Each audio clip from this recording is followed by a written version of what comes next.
नमस्कार जी। नमस्कार जी। क्या नाम है आपका? आप कहाँ से हैं? मेरा नाम कुलबीर दास है और मैं जम्मू से हूँ। सर यहाँ पे जो 3 दिवसीय समागम हो रहा है तो यहाँ पे अखंड पाठ चल रहा है 3 दिन का। तो ये अमर ग्रंथ क्या है? हमारे दर्शक जानना चाहेंगे, इसकी रचना कैसे हुई है?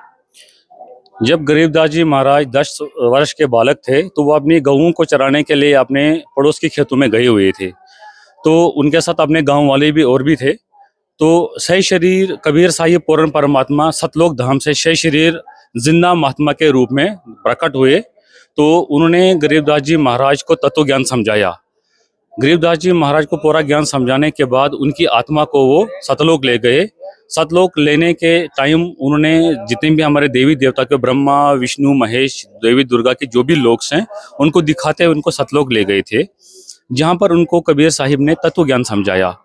तो तत्व ज्ञान पूरा समझाने के बाद गरीबदास जी महाराज ने उनसे विनम्र भाव से पूछा कि हे पूर्ण परमात्मा, ये पूरा ज्ञान मुझे कैसे याद रहेगा? अगर मैं धरती पे जब जाऊंगा तो अपने धरती वालों के लोगों को मैं ये पूरा ज्ञान कैसे बताऊंगा? तो परमात्मा ने उनको बोला, बेटा मैंने आपका ज्ञान यह खोल दिया हुआ है, तो आपको ये सारा का सारा ज्ञान फीड हो जाएगा। आप नीचे जाओ धरती पे, अपने जितने भी भाई बंधु हैं उनको ये ज्ञान समझाओ। तो गरीबदास जी महाराज जब नीचे आए तो अजीब अजीब वाणियां यहाँ बोलने लग गए। तो उनके जितने भी घर में जितने भी लोग थे, उनके पास के जितने भी रिश्तेदार थे, वो ये सोचने लगे कि हमारा ये जो बालक है गरीबदास जी महाराज, ये अजीब अजीब वाणियां बोल रहा है, तो ये पागल हो गया है, ये अजीब अजीब बातें बोल रहा है।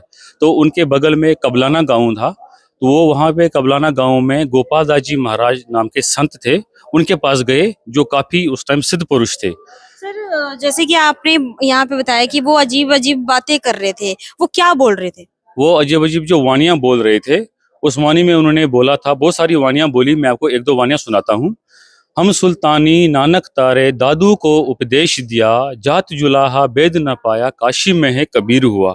जब ये वाणियां उन्होंने बोली तो जो जो गोपाल दास जी महाराज थे वो भी अचंभित रह गए कि ये वाणियां जो है कोई साधारण पुरुष नहीं बोल सकता, ये कोई पहुंचे हुए महात्मा है, इनको पूर्ण परमात्मा का दर्शन हुए हैं, पूर्ण परमात्मा से मिल के आए हुए हैं। तभी जाके इन्होंने बोला कि हम सुल्तानी नानक तारे, सुल्तान अदम राजा गुरु नानक जी, ये इतने महापुरुष हुए, ये इनकी वाणियां बोल रहे हैं, तो ये कोई साधारण बालक नहीं है, ये पहुंचे हुए कोई महापुरुष है।